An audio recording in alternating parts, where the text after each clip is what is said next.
कैसे हैं आप सभी।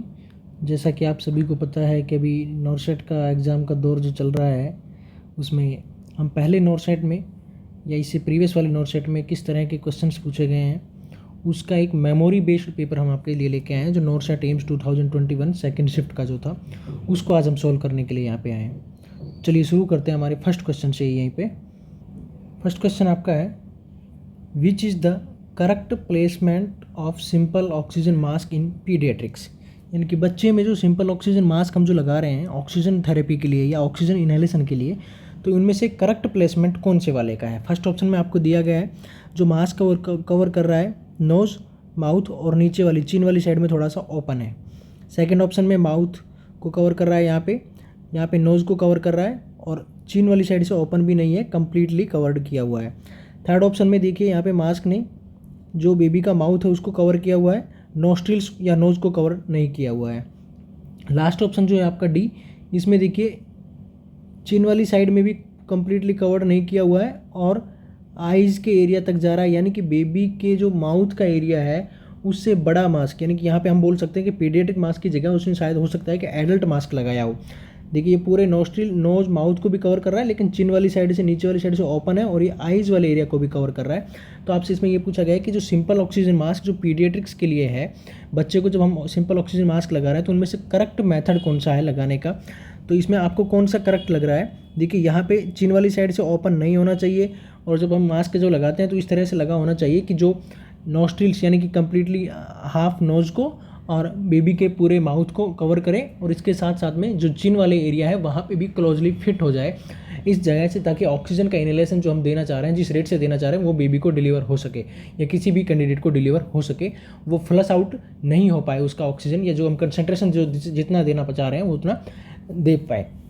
तो इसके लिए क्या होगा कि पीडियाट्रिक पेशेंट अगर है तो उसके लिए हम पीडियाट्रिक मास्क यूज़ करना है और वो ऐसा मास्क यूज़ करना जो कम्प्लीटली उसके नोज़ और माउथ को कवर्ड कर रहा हो और चिन वाले एरिया में भी फिट हो रहा हो। तो इसके लिए ऑप्शन बी वाला जो आंसर है आपका सही आंसर जाएगा, क्योंकि इसमें जो मास्क है वो बेबी के नोज़ माउथ को कवर कर रहा है और यहाँ पे देखिए चिन वाले एरिया में भी कम्प्लीटली वो फिटड है। बाकी तीनों के ऑप्शंस जो हैं वो आपके गलत हो जाएंगे और option B is the correct answer. Oxygen के रिगार्डिंग कई क्वेश्चंस पूछे जाते हैं ऑक्सीजन इनहेलेशन की रिगार्डिंग, जैसे कि किस नेजल कैनुला या नेजल प्रोंग्स में किस रेट पर कितना ऑक्सीजन कंसंट्रेशन डिलीवर किया जाता है, ये भी एक बार कई बार क्वेश्चन पूछा हुआ है। यहाँ पे हम हल्की सी बात कर लें कि नेजल कैनुला में जो हम 1 से 6 लीटर पर मिनट तक का ऑक्सीजन देते हैं और ऑक्सीजन कंसंट्रेशन की यहीं पे बात करें तो 24 से 44% देते हैं। अगर हम 1 लीटर दे रहे हैं तो उससे हमें 24% ऑक्सीजन कंसंट्रेशन दे पाएंगे और फ्लो रेट हमारा अगर 2 लीटर पर मिनट है तो उससे हम 28% दे पाएंगे। 3 लीटर पर मिनट है तो हम उससे 32% दे पाएंगे, 32% ऑक्सीजन कंसंट्रेशन डिलीवर कर पाएंगे। अगर 6 लीटर पर मिनट दे रहे हैं तो इससे हम 44% ऑक्सीजन कंसंट्रेशन डिलीवर कर पाएंगे। इसके रिगार्डिंग अगर और हम बात करें नेजल कैथेटर से भी इसी तरह से सिंपल फेस मास्क से भी दिया जाता है। फेस मास्क का हम कब यूज़ करते हैं, जब हमें 5 से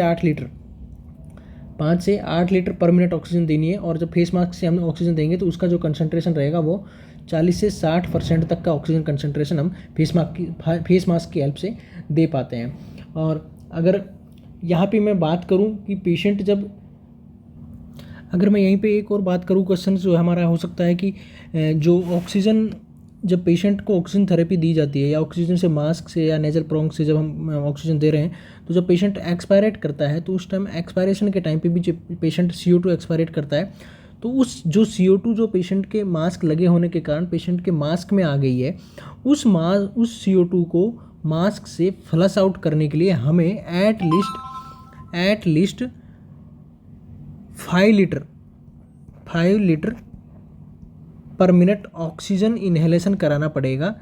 अगर हम एटलीस्ट 5 लीटर पर मिनट ऑक्सीजन इनहेलेशन अगर फेस मास्क से रखेंगे तो जब पेशेंट एक्सपायरेट करता है तो जो एक्सपायरेशन के टाइम जो CO2 फेस मास्क में आ जाती है वो बाहर निकल पाएगी। उस CO2 को फ्लश आउट करने के लिए हमें एटलीस्ट 5 लीटर पर मिनट ऑक्सीजन इनहेलेशन यहाँ पे कराना पड़ेगा। इसके अलावा और क्वेश्चन यहीं पे बात करें हम ऑक्सीजन थेरेपी के रिगार्डिंग, तो पार्शियल रीब्रीथर मास्क जो है वो उसकी ऑक्सीजन कंसंट्रेशन की कैपेसिटी जो डिलीवर करने की वो 70 to 90% होती है। पार्शियल रीब्रीथर फेस मास्क की यहाँ पे हम बात कर रहे हैं और इसी को हम बोलते हैं मास्क विद रिजर्वेयर बैग। और एक होता है नॉन रीब्रीथर मास्क, ये जो है वो 90% more than 90% oxygen concentration deliver करता है। तो सबसे ज़्यादा ऑक्सीजन कंसंट्रेशन अगर हमें डिलीवर करनी है तो वहाँ पे हम नॉन ब्रीदर मास्क का यूज करते हैं। ये ओल्ड एज पेशेंट के लिए नॉन ब्रीदर मास्क को हम कॉमनली यूज़ करते हैं। इसके अलावा जो पेशेंट जिनको इंटूबेशन का रिक्वायरमेंट हो सकता है उन पेशेंट के लिए भी हम नॉन रीब्रीदर मास्क यूज़ करते हैं। वेंचुरी मास्क भी एक होता है ऑक्सीजन डिलीवर करने के लिए। तो वेंचुरी मास्क जो होता है वो एक फिक्स ऑक्सीजन कंसंट्रेशन देने के लिए वेंचुरी मास्क का हम यूज़ करते हैं। जो एग्जैक्ट अगर अमाउंट हमें कोई भी देना है, एग्जैक्ट अमाउंट अगर डिलीवर करनी है ऑक्सीजन की, तो उसके लिए हम वेंचुरी मास्क का यूज़ करते हैं। वेंचुरी मास्क जो है वो बिल्कुल एग्जैक्ट अमाउंट जितना आप देना चाह रहे हैं उतना डिलीवर कर पाता है। इसके अलावा और अगर हम बात करें आगे ऑक्सीजन थेरेपी के रिगार्डिंग ही, तो जो हमारा रीब्रीदर बैग जो हमने बात की थी, तो रीब्रीदर जो बैग होता है उसकी कैपेसिटी की अगर हम बात कर ले यहीं पे, तो जो रीब्रीदर बैग है उसकी कैपेसिटी 2 लीटर की होती है, ठीक है। और जो हमारा एम्बू बैग होता है उस एम्बू बैग की कैपेसिटी जो है वो 1200 ml होती है।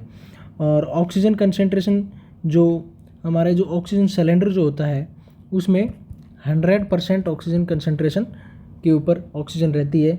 और अगर यहाँ पे हम बात करें जो स्टोर जो हम ऑक्सीजन करते हैं, ऑक्सीजन जो है वो स्टोर की जाती है, वो स्टोर होती है 2200 LBS पर इंच स्क्वायर। इस प्रेशर पर ऑक्सीजन स्टोर की जाती है। 2200 LBS में 2200 पाउंड्स में लगभग हो गया है 1000 kg पर इंच स्क्वायर। इस प्रेशर पर ऑक्सीजन को स्टोर किया जाता है। और जो ये सिलेंडर की बात की गई है, ऑक्सीजन सिलेंडर में जो ऑक्सीजन स्टोर की जाती है वो इस प्रेशर पे स्टोर की जाती है। और हॉस्पिटल्स में जो पाइपलाइन होती है उस पाइपलाइन में 50 to 60 LBS पर इंच स्क्वायर ऑक्सीजन की जो पाइपलाइन होती है हॉस्पिटल्स में, उसमें जो प्रेशर रहता है उसमें 50 to 60 LBS पर इंच स्क्वायर होता है। और ऑक्सीजन सिलेंडर में जो प्रेशर होता है वो 2200 LBS पर इंच स्क्वायर होता है। ऑक्सीजन सिलेंडर की अगर हम बात करें तो वो ब्लैक बॉडी, उसकी जो बॉडी है वो ब्लैक होती है और जो टॉप है वो वाइट होता है।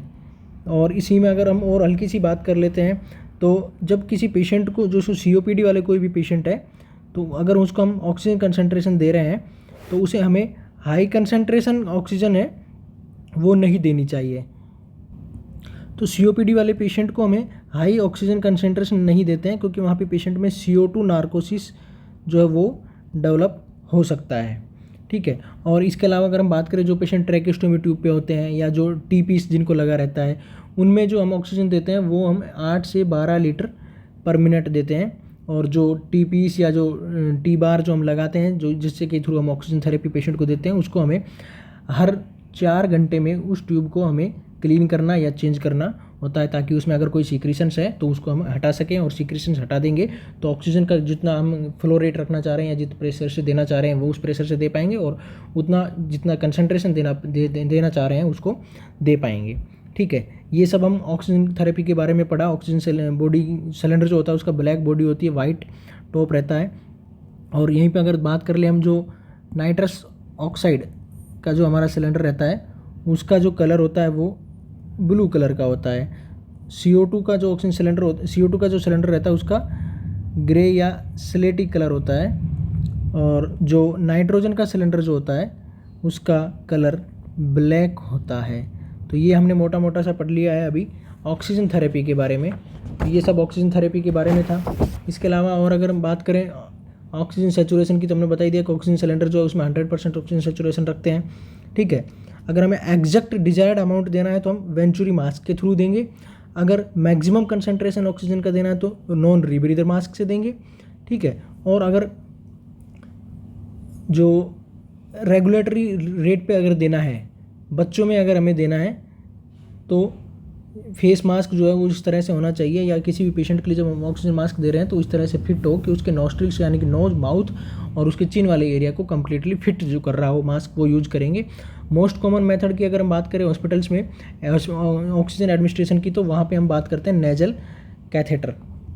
नेजल कैथेटर जो होता है वो सबसे ज़्यादा कॉमनली यूज़ किया जाने वाला या मोस्ट कॉमन मेथड है ऑक्सीजन का। इसकी फ्लो रेट जो है वो 1 से 4 लीटर होती है, और इसको हम हर 8 घंटे में इस कैथेटर को चेंज करना रहता है। तो ये सब था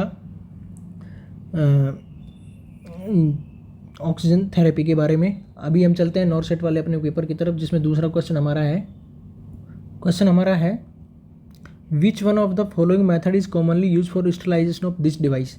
आपसे पूछा गया था इस एम्स में नॉरसेट में कि ये जो डिवाइस है, ये एक सिरिंज है, इसका स्टरलाइजेशन आप कौन से मेथड से करते हैं, ये पूछा गया है। First option autoclaving, boiling, gamma radiation और केमिकल डिसइंफेक्शन। देखिए, जो ऑटोक्लेविंग है, ऑटोक्लेविंग जो है वो एक प्रेशर कुकर के प्रिंसिपल पे काम करता है, ठीक है। इसमें अगर टेम्परेचर की हम बात करें तो 121 डिग्री सेंटीग्रेड टेम्परेचर रहता है, 30 मिनट इसका टाइम रहता है और प्रेशर जो 15 LBS पर इंच स्क्वायर रहता है, ठीक है। और अगर टेम्परेचर 133 डिग्री सेंटीग्रेड है तो टाइम जो है वो 3 मिनट रहेगा और प्रेशर जो है वो 30 LBS पर इंच स्क्वायर रहेगा। ऑटोक्लेविंग जो है वो सिरिंजेस के स्टरलाइजेशन के लिए ऑटोक्लेविंग यूज़ नहीं करते हैं। ऑटोक्लेव हम करते हैं जो हमारा ड्रेसिंग मटेरियल है, जैसे कॉटन स्वाब्स है, ग्लव्स है, मास्क है, या सर्जिकल इंस्ट्रूमेंट है जैसे कि फोरसेप्स है, या जो हमारे सर्जरी वाले जो सेट जो होते हैं उनको करने के लिए, कल्चर मीडिया के लिए, ठीक है। Most common method of sterilization is the autoclaving. और ऑटोक्लेविंग नॉन डिस्पोजेबल मटेरियल जो हॉस्पिटल के रहते हैं, ठीक है, उनको भी किया जाता है। इससे हम ग्लास मटेरियल को यूज नहीं करते हैं, ग्लास मटेरियल जो उसका ऑटोक्लेविंग नहीं किया जाता है। जो हमारे ड्रेसिंग वाले मटेरियल होते हैं या जो सेट होते हैं, ड्रेसिंग सेट हमारे, या जो सर्जरी के जो सेट होते हैं, उनका हम ऑटोक्लेविंग जो है वो जो मेटल के आइटम होते हैं उनका ऑटोक्लेविंग वाले प्रोसीजर से स्टरलाइजेशन किया जाता है। दूसरा है ऑप्शन में आपके बॉइलिंग। बॉइलिंग में क्या है, बॉइलिंग में हम उन मेथड्स का, उन इंस्ट्रूमेंट का यूज़ करते हैं जो बॉइलिंग है उसका टेम्परेचर 100 डिग्री सेंटीग्रेड रहता है। टाइम की अगर बात करें तो जो टाइम है वो 20 से 30 मिनट के लिए रखेंगे। इससे हम जो आइटम्स जो स्टाइल करते हैं वो है ग्लास सिरिंज। जो ग्लास सिरिंज हमारे जो होते हैं उनका अगर हमें स्टरलाइजेशन करना है तो बॉइलिंग वाले मेथड से करेंगे। इसके लिए एक हमारा प्रिंसिपल बेस्ड ये है कि जब ये प्रोसेस एक बार स्टार्ट हो जाती है तो आप उस किसी भी जो जिसमें हम बॉइल कर रहे हैं उसके लिड को ओपन नहीं करते हैं, ठीक है। और अगर हम हाई एल्टीट्यूड एरिया में बॉइलिंग कर रहे हैं, ये प्रोसीजर कर रहे हैं, तो उसका जो हमें बॉइलिंग का जो टाइम है, यानी कि जो 20 से 30 मिनट्स हमने वो भी बताया, इस टाइम को हम बढ़ा देंगे अगर हम हाई एल्टीट्यूड एरिया वाले में अगर ये बॉइलिंग वाला मेथड यूज़ कर रहे हैं तो, ठीक है। और इसके अलावा जो ग्लास सिरिंज जो होती है हमारी, उनका अगर हमें स्टरलाइजेशन करना है तो बॉइलिंग वाले मेथड से करेंगे, ठीक है। शार्प इंस्ट्रूमेंट और जो सर्जिकल इंस्ट्रूमेंट जो हमारे होते हैं उसका बॉइलिंग वाले मेथड से स्टरलाइजेशन नहीं किया जाता है, क्योंकि जो बॉइलिंग है, बॉइलिंग की वजह से वो शार्प इंस्ट्रूमेंट जो हमारे वो ब्लंट हो सकते हैं, इसलिए इनका बॉइलिंग वाले मेथड से स्टरलाइजेशन नहीं किया जाता है। तीसरा आपको दिया गया है केमिकल डिसइंफेक्शन। केमिकल डिसइंफेक्शन की अगर हम बात करें तो केमिकल्स में जैसे 2% हमारा ग्लूटाल्डेहाइड आता है, साइड एक्स जो होता है, इसका जो यूज़ कर रहे हैं हम तो उसको हम बोलते हैं केमिकल डिसइंफेक्शन। केमिकल डिसइंफेक्शन करने के लिए हम यूज़ करते हैं इंस्ट्रूमेंट हमारे, जैसे सिस्टोस्कोप है, लेरिंजोस्कोप है, ब्रोंकोस्कोप है। तो जो हमारे स्कोप जो होते हैं उनका अगर हमें स्टरलाइजेशन करना है तो उसके लिए हम केमिकल डिसइंफेक्शन का यूज़ करते हैं। और लास्ट ऑप्शन आपका है गामा रेडिएशन। गामा रेडिएशन और एक होता है यूवी रेडिएशन, ठीक है। ये हमारे रेडिएशन वाले मेथड के अंडर में आते हैं। तो गामा रेडिएशन से हम सिरिंजेस का स्टरलाइजेशन करते हैं, इसलिए इसका जो आंसर है ये डी आंसर जाएगा कि जो सिरिंजेस हमारी होती है इसका स्टरलाइजेशन हम गामा रेडिएशन से करते हैं। क्योंकि गामा वाले जो रेडिएशन है इसमें गामा रेडिएशन या ETO, इथाइलिन ऑक्साइड से सिरिंजेस का करते हैं। कैथेटर्स जो होते हैं हमारे उसका किया जाता है, और ट्यूब्स, सिरिंजेस, कैथेटर्स और ट्यूब्स, यानी कि जिनका पैकिंग होके आता है ना हमारे पास में हॉस्पिटल्स में, तो जैसे ट्रेकेस्टोमी ट्यूब है, एंडियो ट्यूब है, या जो कैथेटर्स होते हैं, इन सभी का सक्शन कैथेटर हो सकते हैं या यूरिनरी कैथेटर हो सकते हैं, इन सभी का स्टरलाइजेशन जो वो गामा रेडिएशन या एथिलीन ऑक्साइड के द्वारा किया जाता है। आप जब उनका पैकिंग देखेंगे तो उस पर भी स्टरलाइज बाई ETO करके लिखा रहता है, ठीक है। तो इसमें आंसर जो हमारा डी जाएगा। नेक्स्ट क्वेश्चन हमारा है, ये हम बात कर रहे हैं नॉरसेट 2021 के सेकेंड शिफ्ट के मेमोरी बेस्ड पेपर जो था उसके रिगार्डिंग बात कर रहे हैं। क्वेश्चंस लगभग वही हैं, कुछ आंसर्स हैं या जो कुछ ऑप्शन जो है वो इधर उधर हो सकते हैं, या कि वो ऑप्शन नहीं हो सकता है। आंसर करेक्ट है लेकिन ऑप्शन जो चाह रहे हैं उनमें से वो एक कोई ऑप्शन सेम नहीं हो सकता है, कोई दूसरा है उसकी जगह, लेकिन ऑप्शन जो आंसर है वो ज़रूर से ज़रूर इंक्लूड किया गया है। मेमोरी बेस्ड पेपर है, इस तरह के पेपर्स पूछे गए हैं, जो क्वेश्चन वही हैं सब। नेक्स्ट क्वेश्चन हमारा है आइडेंटिफाई द फॉलोइंग इंस्ट्रूमेंट। आपसे ये इंस्ट्रूमेंट पूछा गया है, ये कौन सा इंस्ट्रूमेंट है, ठीक है। ये एक सिरिंज जैसा है, ठीक है, और ये सिरिंज है और सिरिंज के पीछे ये जो है ये बल्ब है, ठीक है। तो जो सिरिंज है इसके साथ में बल्ब लगा हुआ है, और ये जो सिरिंज है ये कौन सा इंस्ट्रूमेंट है, ये आपसे यहाँ पे पूछा गया है। अगर इसका आंसर हम बताएं तो ऑप्शन में दिया गया है suction syringe, Asepto syringe, mucus extractor और ब्रेस्ट फीडिंग पंप। देखिए ये एक असेप्टो सिरिंज है, option B is the correct answer, Asepto syringe. Asepto syringe क्या होती है, ये जो कोई भी large lumen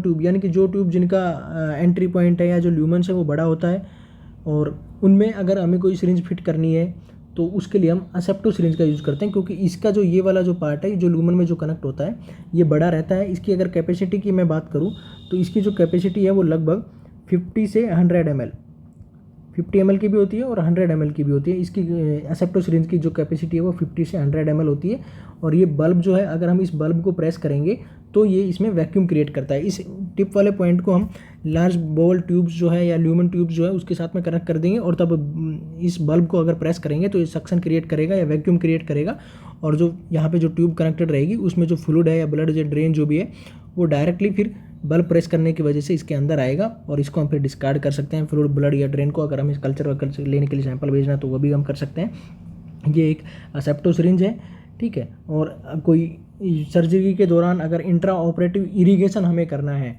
intra operative irrigation भी अगर हमें करना है तो उसके लिए भी हम इस सिरिंज का यूज़ करते हैं, क्योंकि इसमें जो ब्लड या फ्लूइड जो हम ले सकते हैं इरिगेशन करने के लिए, जैसे मान लीजिए नॉर्मल सलाइन आपको लेना है तो नॉर्मल सलाइन भी आप इसमें 50 से 100 ml एक साथ में ले सकते हैं, इसलिए इरिगेशन करने के लिए भी इसमें ज़्यादा अमाउंट आएगा तो हम इस सिरिंज का यूज करते हैं। इसके अलावा जो पेशेंट जिनका TURP प्रोसीजर होता है, transurethral resection of the prostate, तो उनका जब हम इरिगेशन करते हैं, ब्लड इरिगेशन जब उन पेशेंट का चलता रहता है और उनमें अगर क्लोटिंग वगैरह हो जाती है तो भी उस कैथेटर के ल्यूमन्स में कनेक्ट करने के लिए हम इस सिरिंज का यूज़ करते हैं, ताकि जो फ्लूइड जो है या ब्लड यूरिन जो भी है उसको अगर हमें देना है, अंदर इंसर्ट कराना है या वापस से निकालना है, ड्रेन करना है, तो इसके लिए हम इस असेप्टो सिरिंज का यूज़ करेंगे। फर्स्ट ऑप्शन आपको दिया गया है सक्शन सिरिंज, तो इस क्वेश्चन का आंसर तो जाएगा Asepto syringe, option B is the correct answer. और यहाँ पे और जो ऑप्शन दिए गए इनके रिगार्डिंग हम हल्की सी बात करें तो सक्शन सिरिंज जो है, तो सक्शन सिरिंज का अगर मैं आपको एग्जांपल यहाँ पे दिखाऊं तो देखिए ये सक्शन सिरिंज जो होती है वो सक्शन करने वाली ही एक सिरिंज होती है, सिरिंज रहती है उसमें। सक्शन सिरिंज जो है वो तो एक सभी सिरिंज सक्शन सिरिंज हो सकती है अगर उनमें आप प्रॉपरली जो एयर लीक का चांसेस हैं उनको मिनिमाइज कर दें तो, ठीक है। एक दिया है म्यूकस एक्सट्रैक्टर, तो म्यूकस एक्सट्रैक्टर की अगर मैं बात करूं तो म्यूकस एक्सट्रैक्टर इस तरह का होता है, ये म्यूकस एक्सट्रैक्टर है। ये जब बेबी की डिलीवरी होती है तो हम म्यूकस सक्शन करने के लिए म्यूकस एक्सट्रैक्टर का यूज़ करते हैं। तीसरा दिया गया है आपको बल्ब सिरिंज, तो ये जो असेप्टो सिरिंज के पीछे जो बल्ब लगा हुआ है वो इसी तरह का बल्ब एक होता है, ये अंदर जो बॉडी है उसमें रहता है, ये बाहर की साइड में कनेक्ट रहता है। इस बल्ब को हम प्रेस करते हैं तो ये वैक्यूम क्रिएट करता है। और ब्रेस्ट मिल्क पंप, जो ब्रेस्ट फीडिंग पंप आपको ऑप्शन डी में दिया हुआ है, तो ब्रेस्ट फीडिंग पंप जो है या ब्रेस्ट मिल्क पंप जो है वो इस तरह के होते हैं, इनको बल्ब इसमें कनेक्ट कर दिया जाता है और इनमें ब्रेस्ट आता है, वैक्यूम क्रिएट हो जाने की वजह से सक्शन क्रिएट होता है, ठीक है। तो यहाँ पे ऑप्शन जो बी था हमारा, इसमें असेप्टो सिरिंज के रिगार्डिंग हमने बता दिया है। नेक्स्ट क्वेश्चन हमारा है, क्वेश्चन आपका है identify the use of the following instrument that denote in image, यानी कि जो ये इमेज में इंस्ट्रूमेंट दिखाया गया है आपको, ये किस सर्जरी में यूज़ किया जाता है और क्या इंस्ट्रूमेंट है इसके बारे में पूछा गया है। तो ये जो इंस्ट्रूमेंट है ये एक जोल थायरॉयड रिट्रैक्टर, एक सेल्फ रिटेनिंग रिट्रैक्टर है, जोल थायरॉयड रिट्रैक्टर। तो ये उसका इमेज है। ये हम जब थायरॉयडेक्टोमी करते हैं, थायरॉयड की जब सर्जरी की जाती है, थायरॉयड रिमूवल जब किया जाता है, थायरॉयडेक्टोमी के दौरान जब स्किन को रिट्रैक्ट करके रखना पड़ता है तो ये इंस्ट्रूमेंट यूज़ किया जाता है। इसको हम बोलते हैं जोल थायरॉयड रिट्रैक्टर। ये एक सेल्फ रिटेनिंग रिट्रैक्टर है, यानी कि इसको आप लगाने के बाद में छोड़ सकते हैं तो अपने आप ही रिट्रैक्ट करके रखता है, इसको पकड़ के रखने की जरूरत नहीं होती है। इसका आंसर ए जाएगा कि इस इंस्ट्रूमेंट का यूज़ हम थायरॉयडेक्टोमी सर्जरी के दौरान करते हैं। नेक्स्ट क्वेश्चन हमारा है, क्वेश्चन था आपका identify use of the instrument that denote in following image, यानी कि इस इमेज में जो ये इंस्ट्रूमेंट दिखाया गया है इसका क्या यूज है। अब हम इसके बारे में जानेंगे। ये आपको दिख रहा होगा, ये एक स्कैल्पल हैंडल है या नाइफ भी इसको हम बोलते हैं, नाइफ हैंडल या स्कैल्पल हैंडल भी बोलते हैं। स्कैल्पल ब्लेड जो हमारी होती है, जो सर्जिकल ब्लेड होती है, उसको इस वाले एरिया में लगाया जाता है, ठीक है। और फिर इससे कोई भी स्किन का इंसिजन या कट अगर हमें लेना है तो उसके लिए हम यूज करते हैं। यहाँ से जो सर्जन है वो इसको पकड़ता है, ब्लेड को यहाँ पे फिट कर दिया जाता है। ठीक है, ये 3 नंबर 4 नंबर इस तरह के नंबर्स में ये बीपी हैंडल्स आते हैं। इनको हम बीपी हैंडल भी बोलते हैं, बीपी हैंडल, या इसको ही बोलते हैं हम स्कैल्पल होल्डर या नाइफ होल्डर या सर्जिकल ब्लेड हैंडलर। ठीक है, बीपी हैंडल का मतलब यहाँ पे अगर हम बात करें तो बीपी हैंडल इसको हम क्यों बोलते हैं, इसका बीपी हैंडल इसलिए बोलते हैं, ये इसका नाम बार्ड पार्कर हैंडल, इसलिए इसको हम बीपी हैंडल बोलते हैं, बार्ड पार्कर हैंडल। ठीक है, तो इसमें ऑप्शन में दिया गया है फर्स्ट में use for fix surgical blade, dissection of the tissue, use for year examination, use for cut the skin. ठीक है, तो ये जो बीपी हैंडल है, सर्जिकल हैंडल है, इसका हम क्या काम करते हैं, use for fix surgical blade, इसको सर्जिकल ब्लेड को फिक्स करने के लिए इसके अंदर लगाया जाता है। तो ए ऑप्शन आपका सही आंसर जाएगा, क्योंकि जो सर्जिकल ब्लेड को यहाँ पे फिक्स किया जाता है, ये 3 नंबर 4 नंबर इस तरह के नंबर्स में भी बीपी हैंडल्स आते हैं। तो जो हमारा 3 नंबर का बीपी हैंडल जो होता है वो हमारे जो सर्जिकल ब्लेड जो होती है, जो हमारी सर्जिकल ब्लेड होती है, वो उसको 3 नंबर वाला बीपी हैंडल जो है वो 10 से और 15, सर्जिकल ब्लेड नंबर जिसका 10 से 15 है, उन ब्लेड्स को 3 नंबर वाला बीपी हैंडल अपने अंदर फिक्स कर सकता है। यानी कि जिस सर्जिकल ब्लेड का नंबर 10 से 15 के बीच में है, 10 और 15 है, उसके लिए हम 3 नंबर का बीपी हैंडल यूज करते हैं। बीपी हैंडल को बार्ड पार्कर हैंडल बोलते हैं, सर्जिकल हैंडल भी बोलते हैं, स्केल्पल होल्डर भी बोलते हैं, नाइफ हैंडल भी बोलते हैं। इसका काम ब्लेड को इसके अंदर फिक्स किया जाता है और फिर हम स्किन का इंसिजन या कट लगाते हैं तो यूज करते हैं।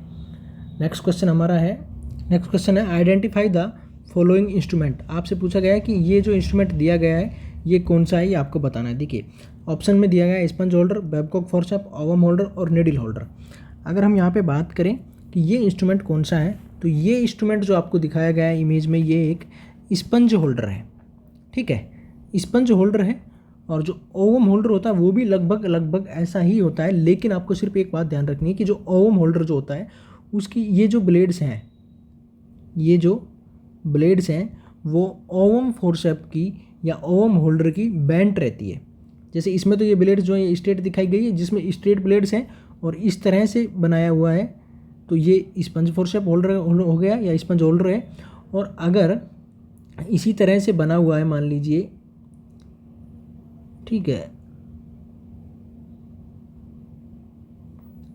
ये इस तरह से बना हुआ है, लेकिन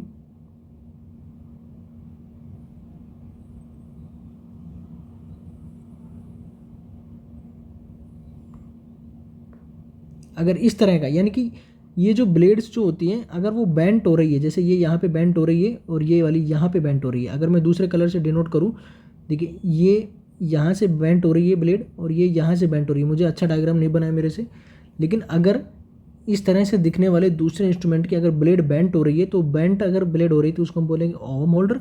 और अगर ये ब्लेड्स इस तरह से स्ट्रेट है और इस तरह का सर्किल यहाँ पे बन रहा है, तो ये हमारा स्पंज होल्डर होगा। ठीक है, बेबकॉक फोर्सेप्स जो होती है वो एक फोर्सेप्स होती है और उसमें अगर हम बात करें तो इस तरह से उसमें रहेगा, बीच में थोड़ी सा स्पेस खाली रहता है और आपको डायग्राम नेट वगैरह पे दूसरी जगह मिल जाएगा, उसका डायग्राम मैं बना नहीं सकता हूँ। और नीडल होल्डर जो है, नीडल को होल्ड करने के लिए होता है एक इंस्ट्रूमेंट, इसके बीच में बिल्कुल भी स्पेस नहीं होता, वहाँ पे आप नीडल को रखेंगे, इसको क्लोज करेंगे, तो उसके बाद में सूचरिंग वगैरह जो किया जाता है तो उसके लिए हम यूज करते हैं। तो स्पंज होल्डर जो है वो हमारा सर्जरी से पहले जब हम किसी भी साइट को पेंट या ड्रेप जो करते हैं, पेंटिंग जो करते हैं, एक वर्ड होता है पेंटिंग। पेंटिंग का मतलब है सर्जरी साइट को आप क्लीन करते हैं। जैसे हम बीटाडीन लेंगे एक बाउल में, उसके साथ में गोज पीस लेंगे और स्पंज होल्डर से उस बेटाडीन या उस गोज पीस को पकड़ेंगे और जिस एरिया पे सर्जरी आपको करनी है, मान लीजिए LSCS किसी पेशेंट को होना है, तो लोअर एब्डोमेन में या जहाँ पे हम इंसिजन लगाएंगे वहाँ पे पूरे पेंटिंग जो की जाती है या जो डिसइंफेक्शन करने के लिए हम जो यूज़ करते हैं, पोविडिन सॉल्यूशन या जो बेटाडीन होती है हमारी 10% वाले, उसका यूज़ करते हैं। और वहाँ पे अगर पेंटिंग करना है, टॉयलेटिंग करना है, टॉयलेटिंग का मतलब क्लीनिंग करना है, वोल्वा का, वेजाइना का, पेरिनियम वाले एरिया का, सर्जरी से पहले, सर्जरी के बाद में एंटीसेप्टिक पेंटिंग अगर करनी है, तो इस वाले फोर्सेप्स का यूज़ करते हैं हम, स्पंज होल्डर का। और जो हमारी ओवम होल्डर जो होती है ये हम यूज़ करते हैं, बेंट रहती है, इसकी जो ब्लेड्स हैं ये बेंट रहती है।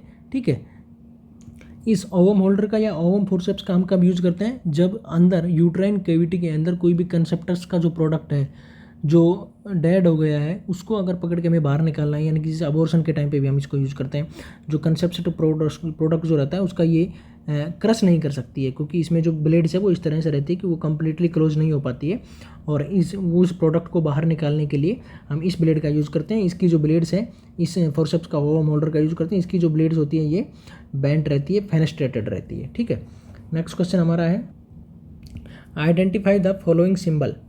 ये सिंबल जो है ये किस चीज़ का है, ये आपसे एग्जाम में पूछा गया था।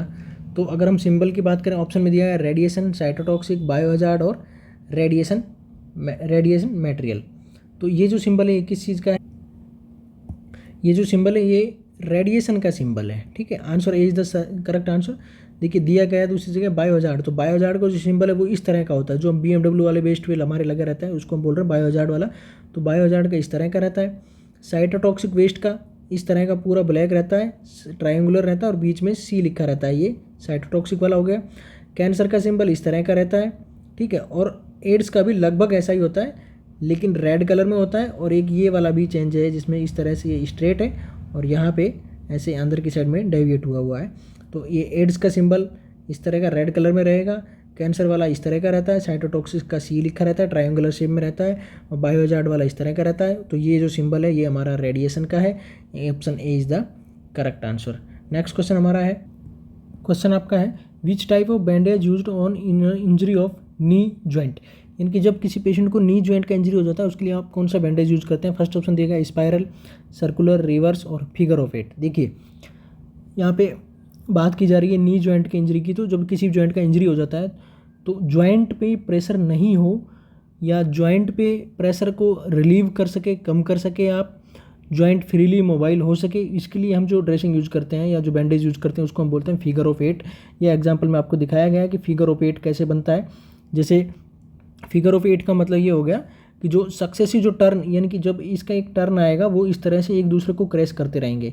ठीक है, जैसे इसमें किया हुआ है, ये यहाँ पे जा रहा है, नीचे वाला फिर इधर आ रहा है, फिर दूसरा ऐसे जाएगा, फिर तीसरे वाला ऐसे जाएगा। तो ये बीच में जो जॉइंट है नी जॉइंट, ये वाला जो एरिया है इस पर प्रेशर नहीं आएगा, इसको हमें खाली छोड़ना है। तो फिगर ऑफ 8 वाली जो होती है इसका हम कॉमनली यहाँ पे जहाँ पे जॉइंट का इन्वॉल्वमेंट रहता है इंजरी में वहाँ पे यूज़ करते हैं। जैसे एंकल जॉइंट है, नी जॉइंट है, एल्बो जॉइंट है, वहाँ पे अगर हमें ड्रेसिंग करनी है तो हम उसके लिए फिगर ऑफ 8 वाला बैंडेज का यूज़ करते हैं। स्पायरल जो है, स्पायरल जैसे मान लीजिए आपके फोर आर्म में, ये आपका फोर आर्म है, यहाँ पे इंजरी हुई है तो आप यहाँ पे स्पायरल में इस तरह से अगर बैंडेजिंग जो या ड्रेसिंग जो की जाती है वो बोल रहे हैं। सर्कुलर, सर्कुलर का मतलब ये हो गया जैसे ऑब्लिक फॉर्म में जो चलती है, जैसे ऐसे है, फिर इसके बाद ऐसे है, फिर ऐसे है, बिल्कुल डायरेक्टली अगर इस तरह से डायरेक्ट है तो उसको हम बोल रहे हैं स्पायरल, ऑब्लिक में जा रही तो सर्कुलर, और रिवर्स का मतलब जो इस वाली साइड से शुरू होकर के वापस दूसरी साइड में आ रही है उसको हम बोल रहे हैं रिवर्स।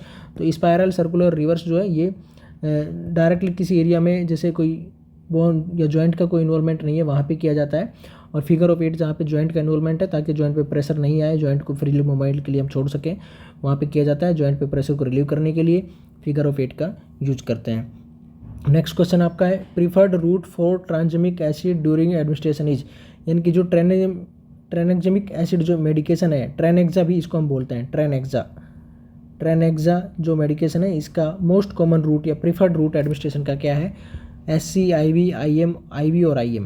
देखिए प्रीफर्ड रूट जो है वो इसका IV है, option B is the correct answer, क्योंकि जो ट्रांसजेमिक मेडिकेशन जो है इसका हमें इंस्टेंट एक्शन चाहिए होता है, और इंस्टेंट एक्शन हमें कहाँ से मिलेगा, IV रूट से मिलता है। ये ट्रांसजेमिक एसिड जो है इसका हम यूज़ कब करते हैं, जब किसी पेशेंट में अनकंट्रोल्ड ब्लीडिंग हो रही है, तो ब्लीडिंग को मिनिमाइज करने के लिए हम ट्रेनेक्सा या ट्रेनेक्जेमिक एसिड का यूज़ करते हैं, और IV रूट से इसको दिया जाता है। नेक्स्ट क्वेश्चन आपका है, देखिए अगर हम यहाँ पे बात करें कि parts of fallopian tube, fallopian tubes के कौन कौन से पार्ट है, हाइलम, इन्फेंटिबुलम, इस्थमस और एम्पुला, इनमें से एक्सेप्ट पूछा है कि कौन से वाला नहीं है, तो option A is the correct answer. Hilum जो है वो फैलोपियन ट्यूब का पार्ट नहीं है, बाकी इस्थमस, एम्पुला और इन्फेंटिबुलम ये तीनों इसके पार्ट है। हाइलम के अलावा एक इस्थमस जो होता है वो इसका चौथा पार्ट रहता है इन फैलोपियन ट्यूब्स का। इसके अलावा अगर हम हल्की सी और डिटेल में बात कर लें इस्थमस फैलोपियन ट्यूब्स के बारे में, तो फैलोपियन ट्यूब्स जो होती है इसकी टोटल लंबाई की बात करें तो 10 सेंटीमीटर होती है, यानी कि 4 इंच की होती है। ठीक है, इसके 4 पार्ट होते हैं। फर्स्ट पार्ट जो होता है वो इस्थमस होता है, इस्थमस, दूसरा है एम्पुला, तीसरा होता है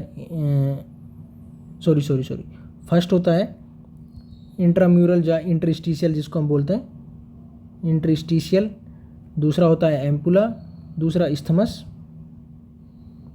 और तीसरा एम्पुला, और चौथा होता है इन्फंडिबुलम।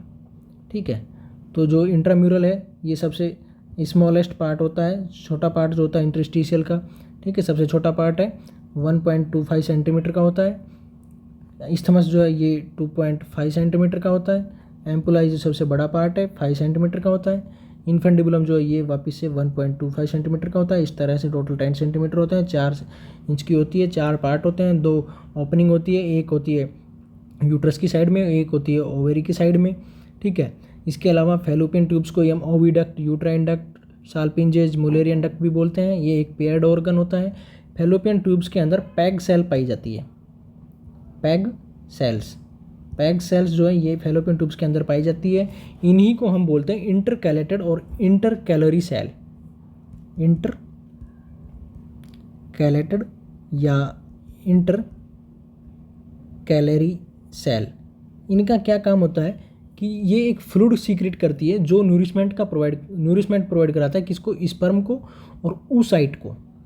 स्पर्म्स और oocyte जो है उसको न्यूट्रिशन प्रोवाइड कराने के लिए फैग सेल्स के द्वारा एक फ्लूइड का सीक्रेशन किया जाता है। वो फ्लूइड स्पर्म और oocytes को न्यूट्रिशन प्रोवाइड कराता है या नूरिशमेंट प्रोवाइड कराता है। और स्पर्म जो है उसका कैपेसिटेशन यानी कि उसका जो हेड जो है स्पर्म का, वो जब हटता है तो उसके लिए रेस्पॉन्सिबल होता है वो फ्लूइड इसकी स्पर्म के कैपेसिटेशन में भी हेल्प करता है। और ये पैग सेल्स के द्वारा सीक्रेट किया जाता है। पैग सेल्स जो हमारे फैलोपियन ट्यूब वाले एरिया में पाई जाती है, फैलोपियन ट्यूब्स में पाई जाती है। और एम्पुला जो है इसका लार्जेस्ट पार्ट है, 5 सेंटीमीटर का। सबसे ज़्यादा फर्टिलाइजेशन होने के चांसेस जो एम्पुला वाले एरिया में ही होते हैं। ये सब था फैलोपियन ट्यूब्स के बारे में। वापस से हम चलते हैं अपने पेपर के। क्वेश्चन आपका है, after thyroidectomy the patient complain for hoarseness of voice that occurs due to injury. यानी कि थायरॉइडेक्टोमी का सर्जरी जब पेशेंट में हो गया है उसके बाद पेशेंट कंप्लेन कर रहा है कि उसकी आवाज़ जो है वो हॉर्सनेस जैसी वॉइस हो गई है। तो इसके लिए क्या रीज़न हो सकता है? That occurs due to injury, आपकी वजह से क्या इंजरी पेशेंट में हो सकती है आपकी तरफ से जिसमें ये हॉर्सनेस ऑफ वॉइस आपको पेशेंट को थायरॉइडेक्टोमी वाले पेशेंट में देखने को मिलेगा। फर्स्ट ऑप्शन है injury in superior laryngeal nerve, injury in anterior laryngeal nerve, damage to recurrent laryngeal nerve, injury in inferior laryngeal nerve. देखिए, थायरॉइडेक्टोमी जो है ये इसका मतलब हो गया रिमूवल ऑफ थायरॉइड ग्लैंड। ये जब किसी पेशेंट में परसिस्टेंट हाइपरथायरॉइडिज्म बना रहता है उसके लिए हम ये सर्जरी करते हैं। ठीक है, पेशेंट को पोस्ट ऑपरेटिव इंटरवेंशन में अगर हम बात करें तो रेस्पिरेटरी डिस्ट्रेस के लिए मॉनिटर करते हैं। ट्रैकेस्टोमी सेट, ऑक्सीजन सेट या सक्शन जो है वो पेशेंट के बेड साइड में रेडी करके रखते हैं। जब पेशेंट का सर्जरी हो जाता है तो पेशेंट को हम सेमीफाउलर पोजीशन में रखेंगे। सर्जिकल साइट को एडिमा और साइन ऑफ ब्लीडिंग नहीं हो इसके लिए पेशेंट को सेमीफाउलर पोजीशन देंगे। ठीक है, इसकी ड्रेसिंग को बीच बीच में चेक करते रहेंगे कि कहीं शॉकेज तो नहीं है। और थायरॉइडेक्टोमी सर्जरी में अगर हॉर्सनेस ऑफ वॉइस हो रहा है तो वो damage in recurrent laryngeal nerve.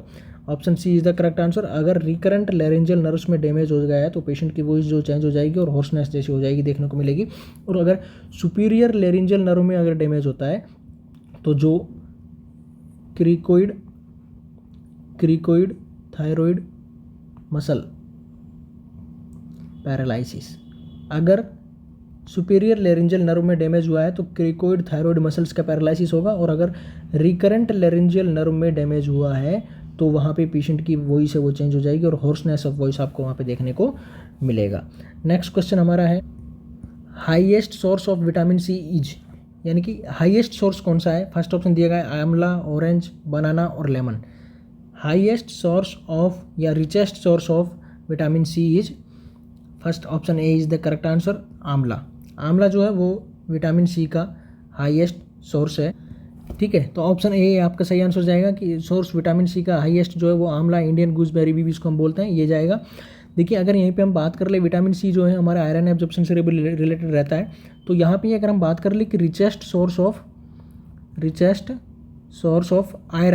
Iron का रिचेस्ट सोर्स कौन सा है? ये तो था विटामिन सी का।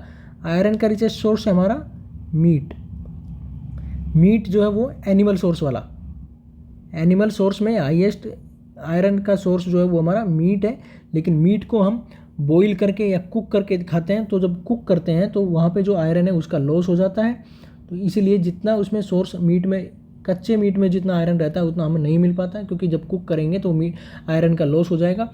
इसीलिए अगर बात करें कि सबसे ज़्यादा आयरन की सप्लाई हमें कहाँ से मिलती है, तो उसकी जगह हमारा आएगा ग्रीन लीफी वेजिटेबल्स। दोनों क्वेश्चंस अलग अलग हैं कि रिचेस्ट सोर्स ऑफ आयरन की अगर बात की जा रही है तो मीट आएगा एनिमल सोर्स से, और अगर प्लांट सोर्स से बात करें तो वहाँ पे आएगा ग्रीन लीफी वेजिटेबल्स। और ग्रीन लीफी वेजिटेबल्स को हम डायरेक्टली खा सकते हैं, इसीलिए यहाँ पे सबसे ज़्यादा आयरन रहता है। और ग्रीन लीफी वेजिटेबल्स में जो आयरन रहता है वो Fe+3 यानी कि फेरिक फॉर्म में रहता है। फेरिक फॉर्म में Fe+3 वाली फॉर्म में जो आयरन रहता है वो ग्रीन लीफी वेजिटेबल में रहता है, लेकिन आयरन हमेशा ही फेरस वाली फॉर्म में एब्जॉर्ब होता है, Fe+2 की फॉर्म में एब्जॉर्ब होता है, इसको हम बोलते हैं फेरस। तो एब्जॉर्प्शन के लिए हमें चाहिए फेरस फॉर्म, और हमारे पास में ग्रीन लीफी वेजिटेबल में होता है कौन सा, Fe+3 वाला फेरिक फॉर्म। तो अगर इसको हम डायरेक्टली खाएंगे तो ये इतना एब्जॉर्ब नहीं हो पाएगा, तो इसके लिए हम पेशेंट को विटामिन सी देते हैं। तो ये जो विटामिन सी है ये Fe+3 वाले आयरन को यानी फेरिक एसिड वाले फेरिक फॉर्म वाले आयरन को फेरस वाली फॉर्म में कन्वर्ट करता है विटामिन सी। इसीलिए फेरिक फॉर्म वाले आयरन के साथ या आयरन जो पेशेंट लेता है उसके साथ में हम पेशेंट को विटामिन सी देते हैं, ताकि उसका Fe3 वाला जो फॉर्म है वो Fe+2 यानी कि फेरस वाली फॉर्म में चेंज हो जाए, और Fe+2 वाली फॉर्म में विटामिन सी की वजह से चेंज हो जाएगा, तो वहाँ से मैक्सिमम एब्जॉर्प्शन पेशेंट आयरन का कर पाएगा। इसलिए विटामिन सी दिया जाता है आयरन जो पेशेंट लेते हैं उनके लिए। आयरन और फोलिक एसिड की जो टैबलेट्स हैं वो भी पेशेंट को या प्रेग्नेंट लेडी को हम सेकेंड ट्राइमेस्टर से स्टार्ट कर देते हैं, 100 डेज के लिए दिया जाता है, ठीक है। फोलिक एसिड जो 20 माइक्रोग्राम नॉन प्रेग्नेंट को देते हैं, और 200 माइक्रोग्राम नॉन प्रेग्नेंट को देते हैं, और 400 माइक्रोग्राम जो वो प्रेगनेंसी और लैक्टेशन की टाइम में दिया जाता है। ये था आयरन और विटामिन सी के रिगार्डिंग।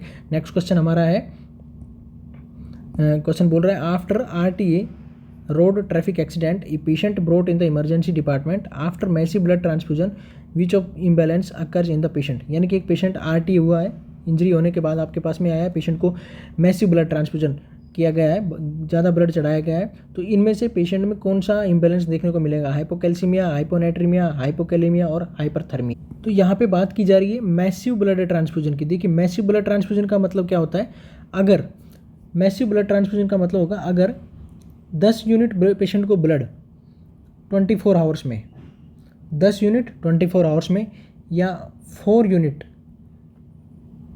आवरली, 1 घंटे में या तो पेशेंट को आपने 4 यूनिट ब्लड दे दिया या 24 घंटे में 10 यूनिट दे दिया, तो इसको हम बोलते हैं मैसिव ब्लड ट्रांसफ्यूजन। ये क्वेश्चन ESI में 19 में आया हुआ है, ठीक है।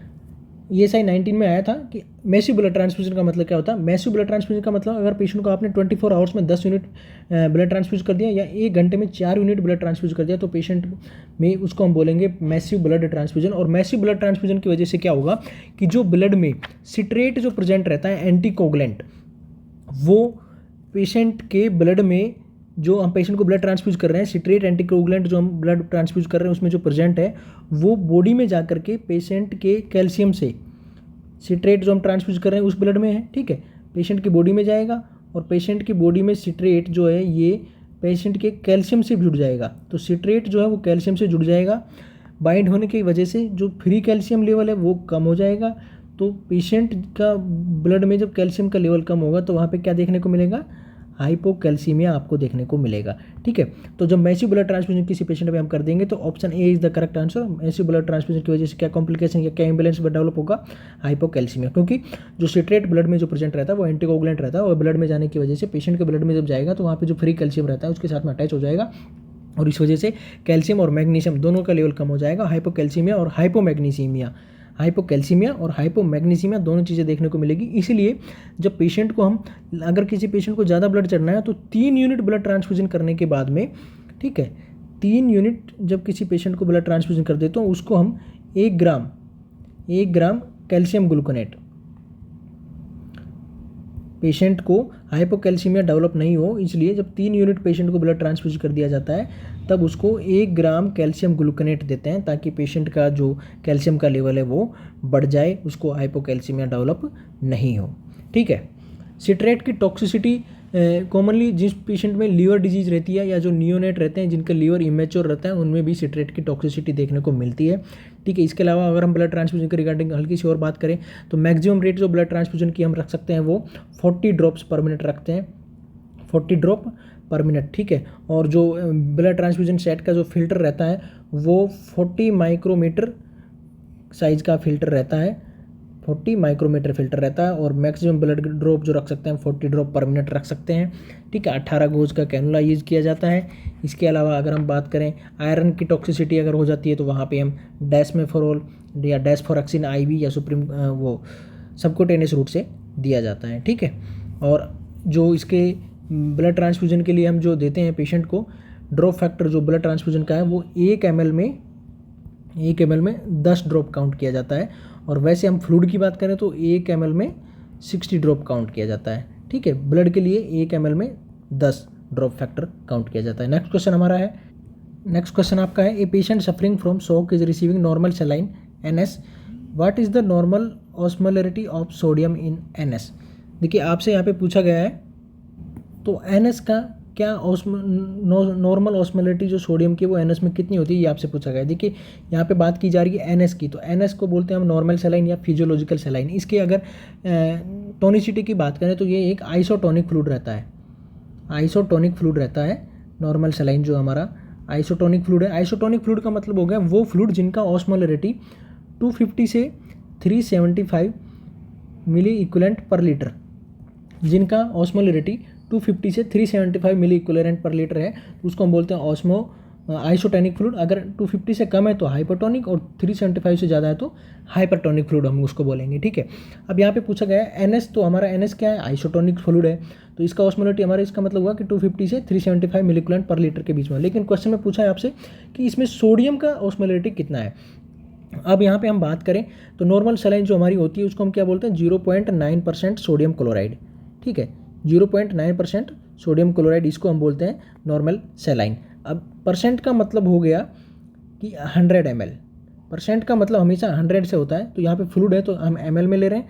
100 ml में हमारे पास में 9 ग्राम सोडियम क्लोराइड रहता है, ठीक है। 100 ml में 9 ग्राम सोडियम क्लोराइड रहता है, ठीक है। अब 1 लीटर में 100 ml में हमारे पास में 0.9 ग्राम, 100 ml में 0.9 ग्राम है, तो 1 लीटर में कितना हो जाएगा, 9 ग्राम, ठीक है। 1 लीटर में 9 ग्राम सोडियम क्लोराइड है और 100 ml में 0.9 ग्राम होता है। अब यहाँ पे पूछा गया है कि सोडियम की ऑस्मोलरिटी कितनी है, तो ये ऑस्मोलरिटिक फ्लूइड है और NS की जो ऑस्मोलरिटी जो होती है वो 308 मिली ऑस्मोल पर लीटर होती है, ठीक है। NS या नॉर्मल सलाइन की ऑस्मोलरिटी 308 मिली ऑस्मोल पर लीटर रहती है। तो ये 308 कहाँ पे आ रहा है, 250 और 375 के बीच में आ रहा है, यानी कि, तो इसलिए ये आइसोटोनिक फ्लूइड है, जिनका फ्लूइड का मिली ऑस्मोलरिटी जो है वो अगर 250 से 375 के बीच यानी कि 308 है, तो ये नॉर्मल सलाइन हमारा आइसोटोनिक फ्लूइड है, इसकी ऑस्मोलरिटी 308 होती है। अब इसमें जो सोडियम और क्लोराइड जो है ये दोनों सेम अमाउंट में होते हैं, ठीक है। तो यहाँ पे 9 ग्राम की अगर बात कर रहे हैं तो 9 ग्राम में कितना है, 1 लीटर में 9 ग्राम होता है सोडियम और क्लोराइड दोनों।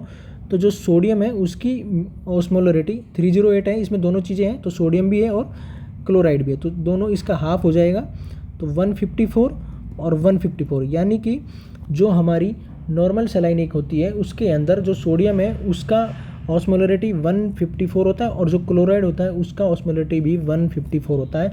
Option A is the correct answer, ठीक है। नेक्स्ट क्वेश्चन आपका है, which is an example of tocolytic agent. Tocolytic agent कौन से एजेंट होते हैं, ये पूछा गया है। MgSO4, एर्गोट डेरिवेटिव, ऑक्सीटोसिन और फेनार्गन। देखिए कौन सा एग्जाम्पल टोकोलाइटिक एजेंट का, टोकोलाइटिक एजेंट का मतलब होगा वो एजेंट जो यूट्राइन मसल्स का रिलैक्सेशन कराते हैं, यानी कि यूट्राइन की रिलैक्सिसिटी जो कराते हैं, यूट्राइन मसल्स में रिलैक्सेंट कराते हैं, उनको हम बोलते हैं टोकोलाइटिक। और जो कॉन्ट्रैक्शन कराते हैं उसको हम बोलते हैं ऑक्सीटोसिक्स। तो ऑक्सीटोसिक्स में तो क्या आ जाएगा, ऑक्सीटोसिन आ जाएगा, क्योंकि ये कॉन्ट्रैक्शन कराता है। अर्गट डेरिवेटिव्स जो ये भी ऑक्सीटोसिक्स में आएंगे, जैसे ऑक्सीटोसिन है तो ये ऑक्सीटोसिक हो गया, यानी कि मसल का कॉन्ट्रैक्शन कराता है। अर्गट डेरिवेटिव्स ये भी मसल्स के कॉन्ट्रैक्शन कराते हैं। फेनार्गन जो है ये एक एंटी एंजाइटी और एंटी एमेटिक मेडिकेशन है। और MgSO4 जो है मैग्नीशियम सल्फेट, ये एक टोकोलाइटिक मेडिकेशन है, यानी कि जो मसल्स का यूट्राइन मसल्स का रिलैक्सेशन कराती है। इसलिए option A is the correct answer, magnesium sulphate tocolytic medication है। नेक्स्ट क्वेश्चन आपका है, most common size of catheter in adult female. Adult female में यूरिनरी कैथेटर का कौन सा मोस्ट कॉमन साइज है, ये आपसे पूछा गया है। यहाँ पे बात करें कि 5 से 8 फ्रेंच, 10 से 12, 14 से 16 और 16 से 18। तो फीमेल्स के लिए जो हम कॉमनली कैथेटर का फ्रेंच साइज जो यूज़ करते हैं वो सी ऑप्शन जाएगा। 14 से 16 फ्रेंच का कैथेटर जो है वो यूज़ किया जाता है फीमेल्स के लिए। 16 से 18 वाला जो है वो हम यूज़ करते हैं मेल के लिए, और 5 से 8 वाला जो है वो यूज़ करते हैं हम इन्फेंट के लिए, और 8 से 10 के बीच में जो यूज़ होता है वो हम यूज़ करते हैं यहाँ पे चाइल्ड के लिए। ठीक है, तो यहाँ पे पूछा गया एडल्ट फीमेल के लिए, 14 से 16 फ्रेंच का यूरिनरी कैथेटर यूज़ किया जाता है। नेक्स्ट क्वेश्चन है आपका which manoeuvre use to empty the urinary bladder. Urinary bladder को एम्प्टी करने के लिए कौन सा मैन्यूअर यूज़ किया जाए। क्वेश्चन आपका है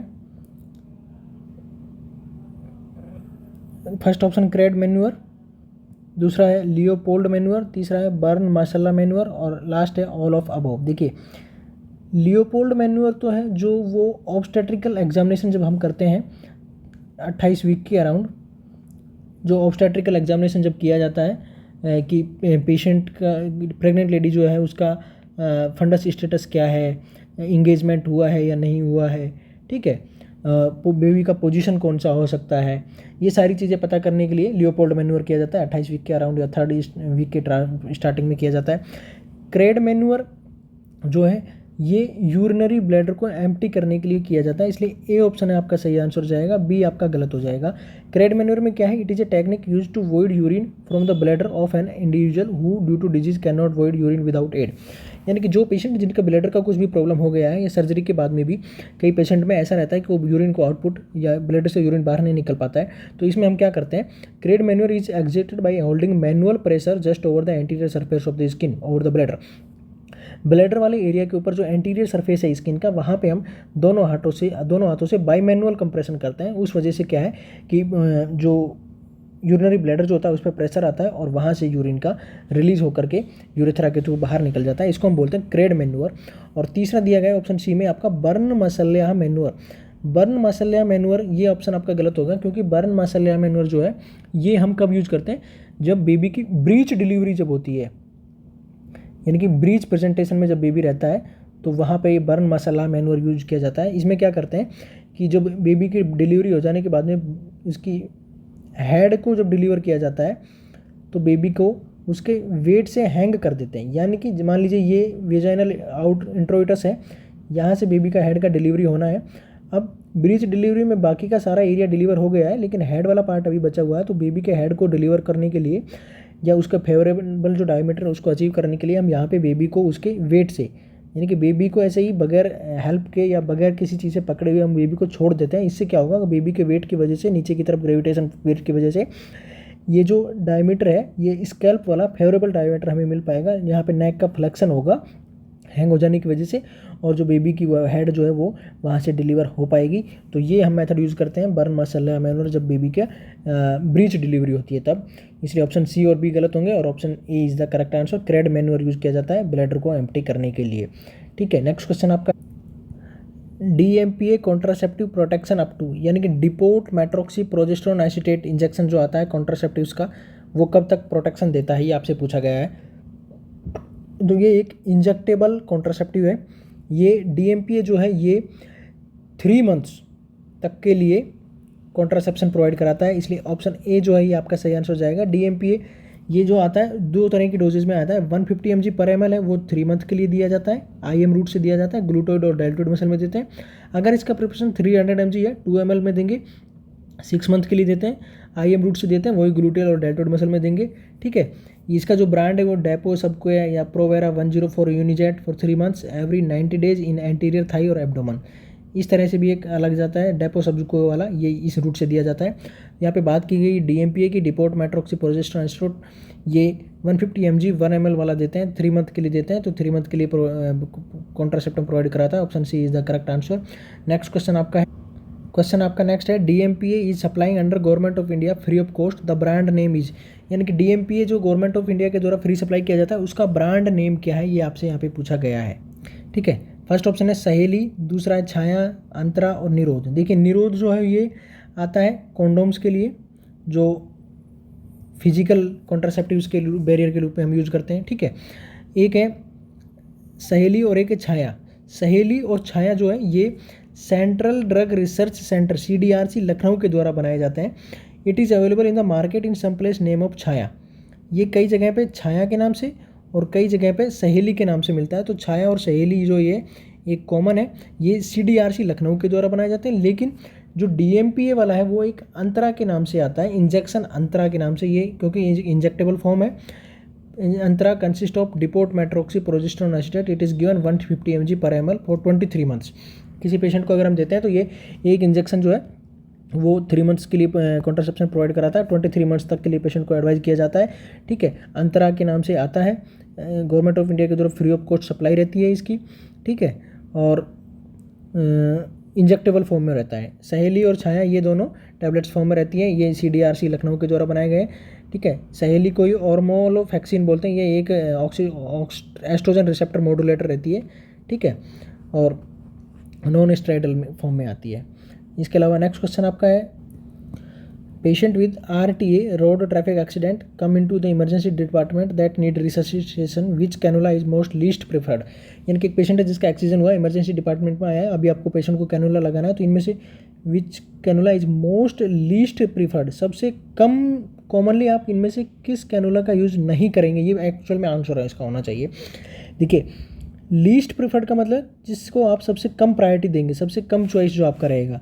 तो डायमीटर जिसका कम रहता है कैनुले का, उसका मतलब है कि वहाँ से जो फ्लूइड पेशेंट को हम देना चाहेंगे वो बहुत कम अमाउंट में दिया जाएगा। तो जो सबसे कम डायमीटर यहाँ पे, जैसे मान लीजिए अगर 26 गेज का है तो यहाँ पे क्या है, 26 गेज डायमीटर है, तो इसका मतलब यहाँ से फ्लूइड जो है वो कम दिया जाएगा, डिक्रीज अमाउंट में या कम अमाउंट में देगा। जितना डायमीटर इसका कम रहेगा, मान लीजिए 18 है या 16 है, तो ये ज़्यादा फ्लूइड पेशेंट को हम दे पाएंगे। तो बच्चों के लिए इसीलिए हम कंट्रोल्ड अमाउंट में देते हैं, कम फ्लूइड देते हैं, इसलिए ज़्यादा गोज वाला कैनुला यूज़ किया जाता है।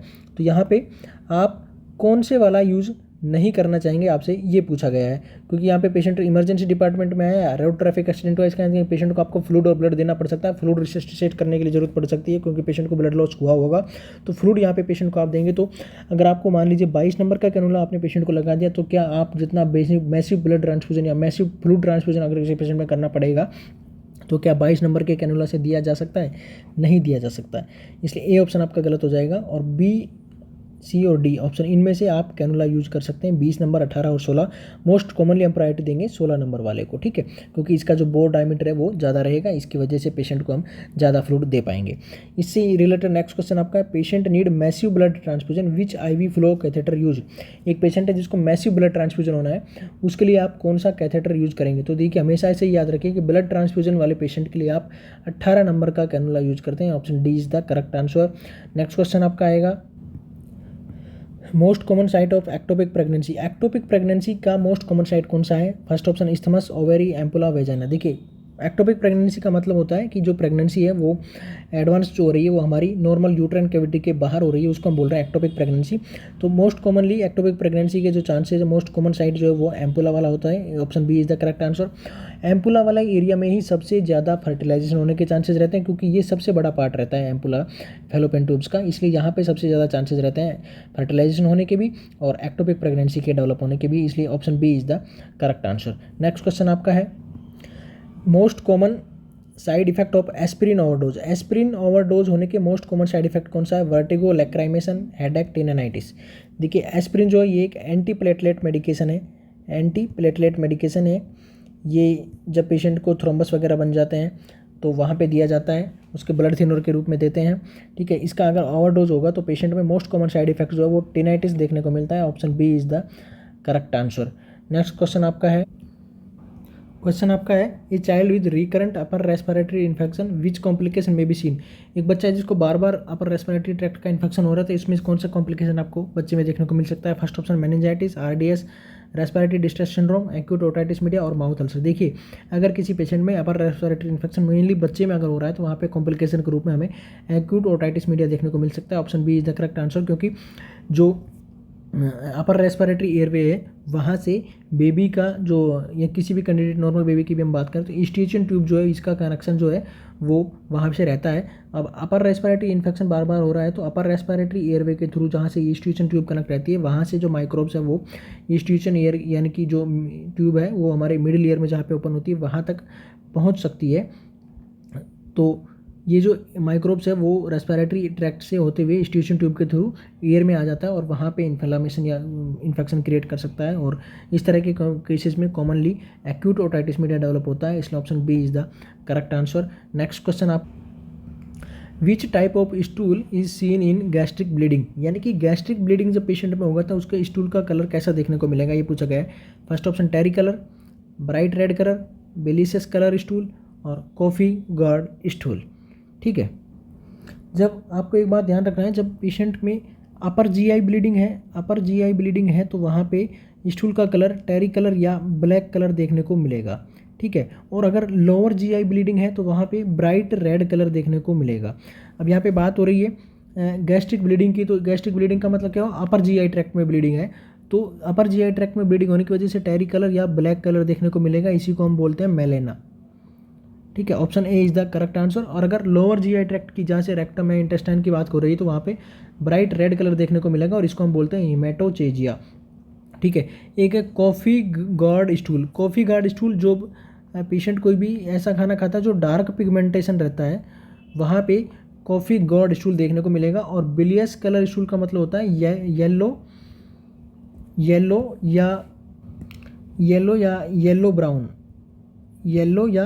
येलो ब्राउन डिस्चार्ज जो होता है डायरिया का, उसको हम बोलते हैं बिलियस कलर स्टूल। ठीक है, तो यहाँ पे बात हो रही है गैस्ट्रिक ब्लीडिंग अगर है तो वहाँ पे ब्लैक कलर का टेरी कलर का देखने को मिलेगा अपर जीआई ट्रैक्ट में, उसको हम बोलते हैं मेलेना। और अगर लोअर जीआई ट्रैक्ट से ब्लीडिंग हो रही है तो उसको बोल रहे हैं ब्राइट रेड कलर ब्लड देखने को स्टूल देखने को मिलेगा। नेक्स्ट क्वेश्चन आपका है, Venturi mask has high rate of oxygen supply to the patient, यानी कि वेंचुरी मास्क से आप मैक्सिमम कितना ऑक्सीजन सप्लाई पेशेंट को कितना % वाला कर सकते हैं। फर्स्ट ऑप्शन में है आपका दिया गया है 24 से 60%, दूसरा है 12 से 40%, तीसरा है 40 से 60% और लास्ट है 60 to 85%। देखिए, वेंचुरी मास्क में अगर हम ऑक्सीजन की बात करें, ऑक्सीजन कंसेंट्रेशन की, तो वो दिया जाता है 24 से 60%। ठीक है, एक ये इसका रेंज है, लेकिन पूछा गया है हाई रेट कितना दे सकते हैं, तो मैक्सिमम से मैक्सिमम हाई रेट हम दे सकते हैं 40 से 60%, इसलिए ऑप्शन बी आपका सही आंसर जाएगा। लेकिन अगर पूछ रहा है कि कितने से कितना तक दे सकते हैं, तो 24 से 60% तक का ऑक्सीजन कंसेंट्रेशन पेशेंट को डिलीवर किया जा सकता है। और इसमें भी वेंचुरी जो मास्क है उसके जो कलर कोड रहते हैं उसके हिसाब से दिया जाता है। कलर में अगर मान लीजिए ब्लू वाला है तो ब्लू के लिए हम 2 लीटर पे देते हैं और 24% दिया जाएगा। अगर वाइट वाला है तो उसके लिए 28% तक डिलीवर कर सकते हैं। ऑरेंज वाले से 31% तक डिलीवर कर सकते हैं। येलो वाले से 35 डिलीवर कर सकते हैं। ठीक है, और अगर रेड कलर वाला है तो उससे 40% ऑक्सीजन डिलीवर किया जा सकता है। और ग्रीन जो है उससे मैक्सिमम 60% ऑक्सीजन डिलीवर किया जा सकता है कंसंट्रेशन। तो यहाँ पे बात की जाए अगर वेंचुरी मास्क से कितने रेंज से कितना करते हैं, तो बात आएगी, ऑप्शन आएगा आपका 24 से 60%। लेकिन अगर मैक्सिमम की बात की जा रही है तो मैक्सिमम हम 40 से 60% तक दे सकते हैं। मैक्सिमम में भी मैक्सिमम 60% दे सकते हैं, लेकिन यहाँ पे रेंज में दिया गया है तो 40 से 60% तक दे सकते हैं। ठीक है, ये हम पढ़ रहे हैं अभी तक नॉरसेट 2021 का सेकेंड शिफ्ट का मेमोरी बेस्ड पेपर है हमारा। नेक्स्ट क्वेश्चन आपका है which site can not be use for IM injection to prevent injury in sciatic nerve. Sciatic nerve में इंजरी हो जाती है IM इंजेक्शन की वजह से, तो इनमें से कौन सी साइट से हमें इंजेक्शन नहीं देना चाहिए ताकि सियाटिक नर्व में इंजरी नहीं हो। देखिए, वेंट्रोग्लूटियल, डोर्सोग्लूटियल, डेल्टोइड और वास्टस लैटरलिस। देखिए, जो डेल्टोइड है ये आर्म में होती है, तो आर्म में सियाटिक नर्व नहीं होती है, यहाँ पे आप दे सकते हैं, सियाटिक नर्व में कोई डैमेज नहीं होगा। वास्टस लैटरलिस जो है ये जो मैं साइड बना रहा हूँ, इधर की साइड में लेटरल साइड जो हमारा फीमर का है, यहाँ पे एक मसल रहती है वास्टस लैटरलिस। यहाँ पे अगर इंजेक्शन दे रहे हैं आप उसको बोलते हैं वास्टस लैटरलिस, तो यहाँ पे भी सियाटिक नर्व नहीं होती है, यहाँ पे इंजेक्शन डैमेज, सियाटिक नर्व का डैमेज होने की कोई चांसेस नहीं हो सकते हैं। ठीक है, वास्टस लैटरलिस का इंजेक्शन जो है वो न्यूबॉर्न बेबी में हम यहीं पे देते हैं, वास्टस लैटरलिस में। ठीक है, इंजेक्शन अगर IM देना होगा तो। और एक दूसरा साइट हमारे पास बचा है वेंट्रोग्लूटियल और एक है डोर्सोग्लूटियल। देखिए, वेंट्रोग्लूटियल की अगर हम यहाँ पे बात करें तो वेंट्रोग्लूटियल जो है ये इस वाले एरिया में दिया जाता है, और सियाटिक नर्व है हमारी ये वाली, तो इस वाली साइट में जो है हमें इंजेक्शन नहीं देना होता ताकि इससे हमें सियाटिक नर्व के डैमेज नहीं हो। तो ये वाली जो साइट आती है ये डोर्सोग्लूटियल वाली में आती है, तो डोर्सोग्लूटियल साइड में हमें इंजेक्शन नहीं देना है, क्योंकि अगर डोर्सोग्लूटियल वाली में देंगे तो वहाँ पे सियाटिक नर्व के इंजरी होने के चांसेस रहते हैं, इसलिए ऑप्शन बी यहाँ पे आपका सही आंसर देखने को मिलेगा। नेक्स्ट क्वेश्चन आपका है क्वेश्चन आपका है which is the most accurate way to assess hydration level. Hydration level assess करने का मोस्ट एक्यूरेट वे कौन सा है? फर्स्ट ऑप्शन स्किन पिंच या trigger test, intake output, urine colour और डेली वेट। देखिए अगर मोस्ट एक्यूरेट वे आपसे पूछा गया है तो आएगा daily weight, option C is the correct answer. लेकिन अगर इजीली वाला पूछा गया है तो स्किन पंच वाला जो है ये आएगा, क्योंकि स्किन पंच, टर्गर टेस्ट और यूरिन कलर जो है वो इजी और फास्ट वे है हाइड्रेशन लेवल असेस करने का। बॉडी वेट है change urine osmolarity and urine specific gravity provide simple and most accurate index of hydration status. Body weight से आप most accurate way of hydration status है वो पता कर सकते हैं। टर्मिनोलॉजी दिखा गया है आपके लिए। Hyper hydration positive water balance है, हाइपोहाइड्रेशन वाटर बैलेंस डेफिसिट है, dehydration process of lodging water from the body से बहुत ही ज़्यादा वाटर लॉस हो रहा है, रीहाइड्रेशन दोबारा से बॉडी वाटर दे रहे हैं, यू हाइड्रेशन का मतलब होता है नॉर्मल वाटर लेवल। ठीक है, तो यहाँ पे पूछा गया है आपसे कि मोस्ट एक्यूरेट वे की अगर बात की जा रही है तो मोस्ट एक्यूरेट वे जो हाइड्रेशन स्टेटस पता करने के लिए वो है बॉडी वेट। ठीक है, option C is the correct answer. और बॉडी वेट में भी डेली वेट जो चेक करेंगे हम उससे हाइड्रेशन स्टेटस का पता लगाया जाएगा। Option C is the correct answer. Next question आपका है, क्वेश्चन है आपका which vaccine should be stored in freezer compartment of the refrigerator. Refrigerator के फ्रीजर कंपार्टमेंट में कौन सी वैक्सीन रखी जाती है? फर्स्ट ऑप्शन है डीपीटी, हेपेटाइटिस बी, वीसीजी और मीजल्स। देखिए ओपीवी और मीजल्स जो है वैक्सीन, इसके लिए हमारा जो टेम्परेचर है ये स्टोर्ड की जाती है डीप फ्रीजर में -18 डिग्री और -20 डिग्री तक। ठीक है, तो option C is the correct answer, क्योंकि मीजल्स वैक्सीन को रखने के लिए आपको कहाँ पे रखना पड़ेगा? फ्रीजर डिपार्टमेंट में रखना पड़ेगा, फ्रीजर कंपार्टमेंट में रखना पड़ेगा फ्रीज के में। ठीक है, एमएमआर वैक्सीन है इसको आप डीप फ्रीजर में रख सकते हैं। ठीक है, यानी कि एमएमआर और जो मीजल्स वाली वैक्सीन है ये फ्रीजर कंपार्टमेंट में रखी जाएगी। बीसीजी वैक्सीन का जो टेम्परेचर वो +2 से +8 डिग्री सेंटीग्रेड है, इसका फ्रीजर कंपार्टमेंट में रखने की ज़रूरत नहीं है। अगर यहाँ पे हम बात कर लें अलग अलग वैक्सीन जो हमारी कहाँ कहाँ पे रखी जाती है उसके रिगार्डिंग, तो देखिए ये आइस क्यूब ओपीवी वाइल्स जो है इस तरह से ओपन वाले एरिया में रख सकते हैं। ठीक है, मेन कंपार्टमेंट में बीसीजी, मीजल्स, वेरिसेला ये जो है ये फ्रीजर कंपार्टमेंट में रख सकते हैं, इसके लिए एक अलग अलग कंपार्टमेंट इसके बने हुए हैं। ठीक है, डाइल्यूएंट जो नीचे वाले कंपार्टमेंट में रखते हैं। मेन कंपार्टमेंट जो ये typhoid, hepatitis A, hepatitis B, DPT, DTT. आपको सिर्फ ये याद रखना है कि measles, mumps, rubella MMR vaccine और मीजल्स की जो वैक्सीन है उसको फ्रीजर कंपार्टमेंट में रखते हैं। बीसीजी वैक्सीन जो है उसको +2 से +8 डिग्री सेंटीग्रेड के टेम्परेचर पे रखा जाता है। नेक्स्ट क्वेश्चन आपका है if a patient done Mantoux test and patient has been suffering from HIV, what value indicate the TB infection is in the patient.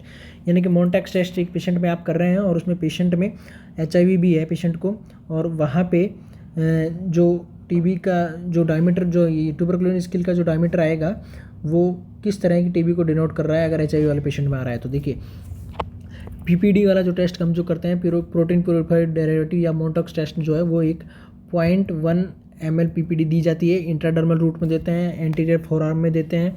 ठीक है, इसमें अगर नॉर्मल रिफाइंडिंग्स की हम बात करें तो अगर 5 mm से कम डायमीटर है तो नेगेटिव है। ठीक है, 5 से और 9 है तो डाउटफुल है, और अगर 10 से ज़्यादा mm डायमीटर है तो पॉजिटिव है।